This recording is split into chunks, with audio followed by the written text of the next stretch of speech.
Assalamualaikum warahmatullahi wabarakatuh.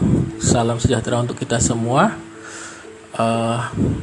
Kita bertemu lagi Bakti Lovers seperti biasanya dengan saya di acara unek-unek berkualitas bersama Bakti. Kita lanjutkan lagi tentang topik kita, hak dan kewajiban bagian kedua. Pada rekaman podcast sebelumnya kita sudah membahas tentang definisi hak, yaitu hak adalah segala sesuatu yang mutlak menjadi milik kita dan penggunaannya tergantung pada kita sendiri, itu ya intinya dari pengertian. Kemudian pengertian dari kewajiban adalah suatu beban untuk memberikan sesuatu yang semestinya dibiarkan atau diberikan oleh pihak tertentu. Yang pada intinya kewajiban adalah segala sesuatu yang menjadi tugas kita, sesuatu yang harus dilakukan. Kemudian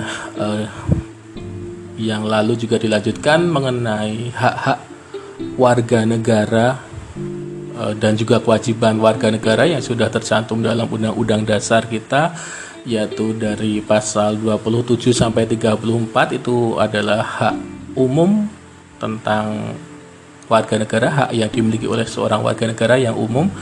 Sedangkan mengenai hak-hak asasi manusia tercantum dalam pasal 28A sampai dengan pasal 28J, itu ya sudah kita bahas yang kemarin.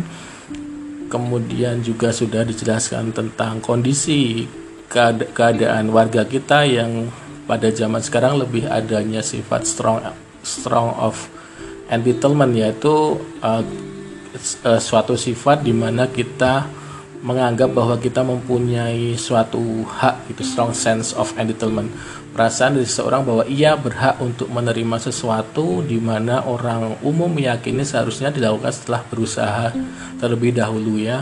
Kita sering melihat bahwa orang-orang selalu ham gitu.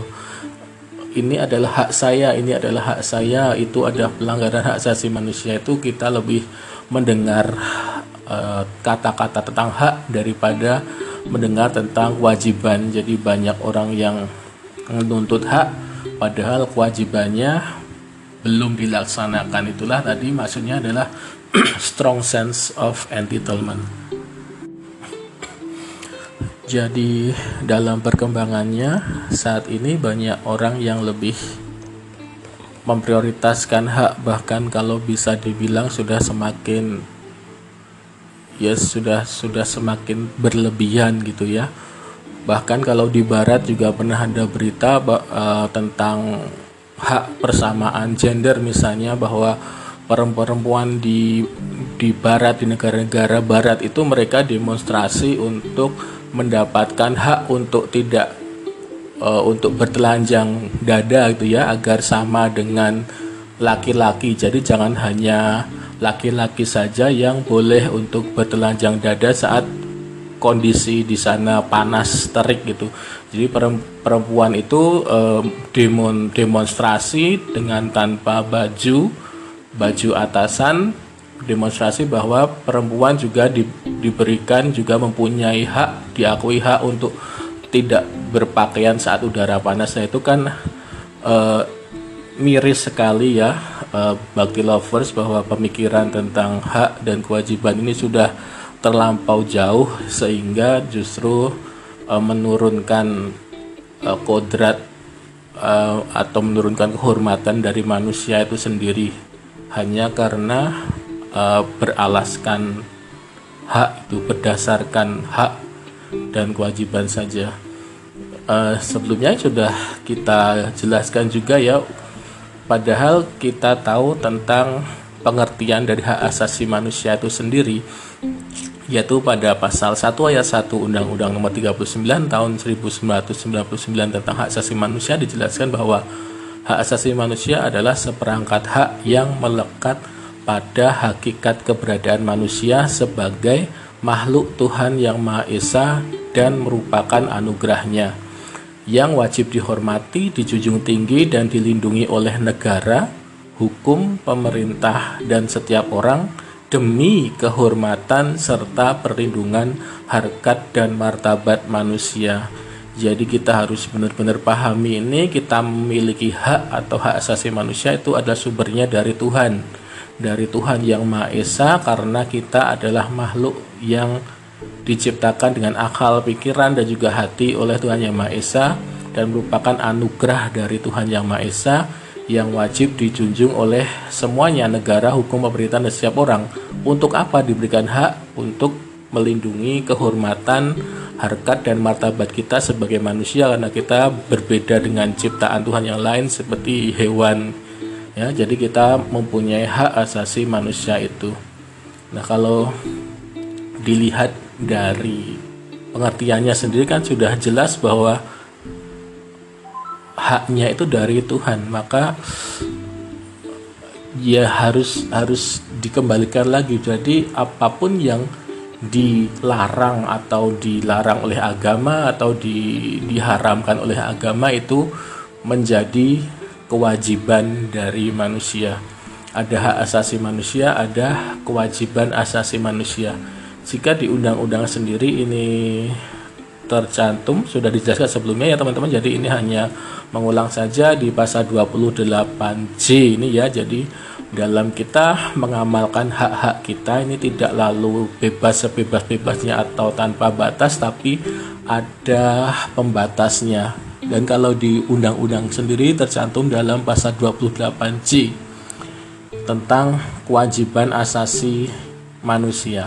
Ini saya bacakan, isinya adalah bahwa dalam menjalankan hak dan kebebasannya, setiap orang wajib tunduk kepada pembatasan yang ditetapkan dengan undang-undang dengan maksud untuk menjamin pengakuan serta penghormatan atas hak kebebasan orang lain dan untuk memenuhi tuntutan yang adil sesuai dengan pertimbangan moral, nilai-nilai agama, keamanan, ketertiban umum dalam suatu masyarakat yang demokratis. Jadi meskipun kita punya hak, tetap ada batasannya. Batasannya apa? Batasannya adalah hak-hak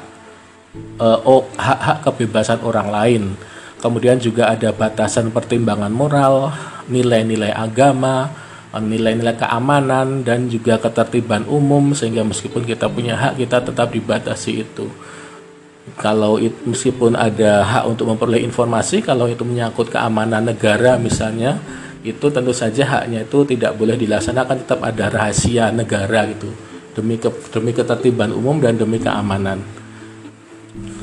Kemudian contoh yang lain lagi yang hak sudah terlalu ya banyak contoh sih, tapi saya ingin contoh tentang pernikahan beda agama ya teman-teman. Ini menurut teman-teman Bagi Lovers bagaimana? Karena semakin banyak saja generasi sekarang yang menyatakan adalah hak asasi manusia untuk membentuk keluarga gitu ya, untuk melanjutkan keturunan. Tapi dengan melaksanakan pernikahan beda agama, ini bagaimana? Dia ingin melakukan pernikahan beda agama dengan mengatasnamakan hak asasi manusia untuk menikah, untuk mempunyai keturunan, untuk atas nama cinta gitu ya. Nah ini bagaimana menurut teman-teman ini? Ya karena pernikahan beda agama ini kan tidak pernah habis dari perdebatan ya, terutama di Indonesia masih banyak pro dan kontra tentang masih banyak pemeluk agama yang berbeda memutuskan untuk saling menikah. Bahkan tidak sedikit pula yang menempuh penyeludupan hukum gitu agar perkawinan beda agama tetap bisa dilaksanakan, misalnya melakukan pencatatan perkawinannya di luar negeri, kemudian melanjutkan pencatatannya di Indonesia gitu, yang nikahnya di Australia misalnya, dan kemungkinan juga peraturan kan bisa dirubah ya agar mungkin prosedurnya jadi dimungkinkan peluang untuk pencatatan perkawinan itu bisa dimungkinkan prosedurnya dengan perubahan undang-undang. Tapi kalau menurut Undang-Undang Nomor 1 Tahun 74 tentang perkawinan sendiri, di pasal 2 ayat 1-nya sudah tercantum bahwa perkawinan adalah sah apabila dilakukan menurut hukum masing-masing agamanya dan kepercayaannya itu. Nah, jadi kalau dari hukum sendiri sih diserahkan kepada aturan agamanya. Jika aturan dari agamanya itu memperbolehkan, maka dari hukum manusia pun juga tidak melarang gitu ya kalau di hukum Indonesia saat ini.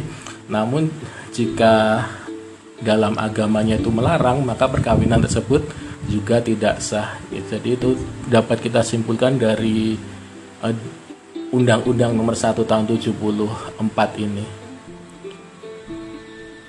Ya, namun tadi itu teman-teman bisa menggunakan argumen HAM dan lain-lain, tapi ya kita secara pribadi sebenarnya tujuan untuk pernikahan itu apa sih? Kan tujuan dari pernikahan adalah untuk kita membentuk keluarga yang diridhoi oleh Tuhan Yang Maha Esa agar bisa mengantarkan kita ke surganya gitu ya. Bagaimana bisa kita membentuk suatu untuk menyempurnakan iman gitu ya teman-teman. Kalau yang Islam menikah kan agar bisa sama-sama masuk surga gitu. Tapi bagaimana bisa tujuan pernikahan itu tercapai jika dilaksanakan dengan melanggar perintah dari agama itu sendiri. Jadi ingin saya ingatkan lagi bahwa hak asasi manusia tadi tetap ada pembatasannya, karena definisi dari HAM sendiri adalah tadi berkah dari Sang Kuasa kepada manusia, merupakan anugerahnya karena kita merupakan makhluk Tuhan Yang Maha Esa. Jadi segala hal yang dilarang oleh agama itu merupakan kewajiban asasi manusia kita. Apakah kita elok itu, apakah baik jika kita mengedepankan hak asasi manusia di atas kewajiban asasi kita. Kita melanggar kewajiban kita untuk mendapatkan hak itu kan sangat tidak pantas. Jadi itu teman-teman unek-unek saya tentang hak dan kewajiban, terutama tentang pernikahan beda agama ini ya. Kalau dari Zakir Naik saya mengutip pidatonya Zakir Naik itu bahwa perempuan meskipun dia adalah seorang pembantu, meskipun dia adalah seorang budak atau dari ekonominya rendah, tapi dia adalah muslim, itu masih jauh lebih baik daripada perempuan yang non muslim meskipun dia adalah seorang ratu untuk dijadikan istri.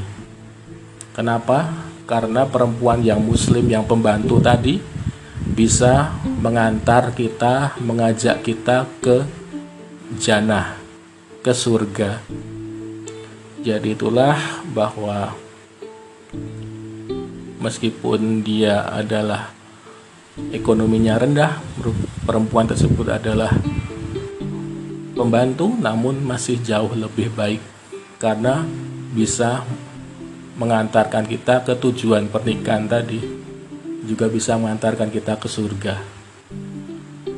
Jadi tujuan dari pernikahan adalah untuk mendapat ridho dan rahmat dari Tuhan Yang Maha Esa. Dan ada hak-hak lain yang semakin itu masih mending tentang pernikahan beda agama ya teman-teman. Di negara-negara lain sudah mengakui pernikahan sesama jenis ya teman-teman. Itu bagaimana menurut teman-teman? Kan hak dan kewajibannya semakin lama semakin terjerumus semakin tidak menghargai kehormatan, perlindungan harkat dan martabat manusia kalau sudah terlalu seperti itu tentang HAM-nya. Baik, itu tentang undang-undang saya.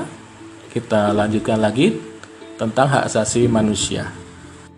Jika ada yang tidak sependapat dengan undang-undang saya, juga silahkan disampaikan lewat voicemail, juga silahkan.